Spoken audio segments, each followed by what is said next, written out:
siyaasi Axmed Xasan Leke oo ka tirsan hoggaanka sare ee xisbiga mucaaradka ee wadani maalmihii ugu dambeeyay ku sugnaa xudunta gobolka Saaxil ee magaalada Berbera ayaa maanta qadaarmeed u sameeyay dhalinyarada gobolkan Saaxil waxayna u dhacday shidantan waxa jira wasiiro badan oo la soo diray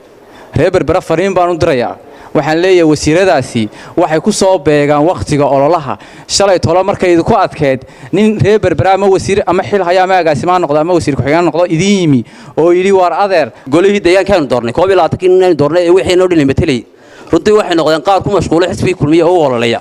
waynu ognay gudoomiyaha maxaaday golaha deegaanka Cabdishakuur waa qoyskan ka soo jeedo waa ninkii aanu soo gurayay aanu maxaaday dadka geelo kormaan dadka ninkii keeni jiray runtii maantana wuxuu maxaaday ku mashquulay maxaaday ololihii Muuse markuu halkan xaruntii dawladda hoose magaalada Berbera waxay noqotay xaruntii campaign-ka xisbiga kulmiye dhammaan shaqaalihii kooxaha kala duwanaaye dawladda hoose iyo meeyarkeedaba waxay noqdeen oo ay ka dhigaan xarun looga ololeeyo xisbiga kulmiye runtii waan ognahay xisbiga rajabeelka shacabka Soomaaliland ee kulmiye oo laga dareero laga diirogtay inaanu maxay cod ka heli doonin gobolka Saaxil mari way hogin inaanu cadeyno oo aan halkan ka xaqiijino dhalinyarada gobolka Saaxil inaan ahayn kuwa bariis iyo baasto ama calooshooda u shaqaystayaal laakiin ay yihiin kuwa higsi iyo himilo doonaya halka aanu higsiga iyo himilada aanu ka helaynana waxaan u aragnaa hadaanu nahay dhalinyarada gobolka Saaxil inaanu ka helayno xisbiga wadani waa wareegto xilku waa wareegto nina lamu dhalan waxaan u sheegayaa anigu siiba aan halkan kala hadlayaa kulmiye madaxdiisa gobolka Saaxil ku soo ururtay annaga ilaahay mooyo cidna celin kartaa halka aanu dooninana naga waabin kartaa ma jirto niyadiina horta taa u sheega codkayaga iyo dhalinyarada iyo haldoorkayaga iyo caaqilada iyo inta nala socotay annaga nala garabkaana waxa aynu marayno waa ogtiin saaka waxa laynoo diiday ilaa huleeladii aynu qadada ku sameysanaynay ilaa ayaa laynoo diiday inaynu oo leeyri qadaha ka iibinina waxaynu inoo haray oo aan garanaysan ma jirtaa inooma diidi karaan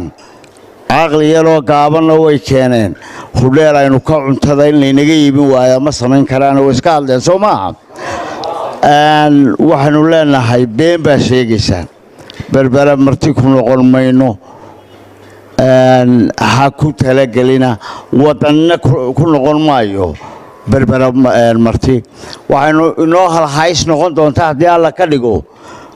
Saaxil nin leba ku doobiyay Cabdiraxmaan isagaa le Saaxil halhaysteena khaaska ee aynu yeelanaynaa nin leba ku doobiyay Saaxil baynu leenahay nin walba waa ku fudud yahay aan Cabdiraxmaan ahayn muddo dheer waanigi gobolka joogay waxaan ka calolgay oo go'aansaday maalintii Muuse Biixi isagoo xalfad yibi dhalinyarada ay qolo qalin jabisay oo yiri reer Berberow ana mikrofoonka u dhiibay reer Berberow kabaha xadaan mobilada xadaan meedka baarataan badda ku baqtiisaan maalintaas aan go'aansaday xukuumadan amba xusbiga kulmiye raashin loo soo dhiibay oo Sacuudiga laga keenay oo wadaad soo ururiyeen inay yiraahdaan bilbatasam imika waxaan wadadan dheer oo kale dhubato kale meesha dheenta laydoo kale tacarburuq la askelo degmada kale abdaal oo kale inay yiraahdaan waxa noo soo dhiibay kulmiye hadda wadaadda laga soo qaado amuurtan ayaa ku soo beegmaysa xilli si weyn looga dareemayo hirdanka siyaasadeed ee u dhaxeeya xisbiyada kulmiye iyo wadani maalmihii ay soo dhaafnay magaalada xeebta Berbera Cabdirashiid Mubaarak Cabdi Cabdirashiid Sool telefishinka caalamiga Somali Cable magaalada Berbera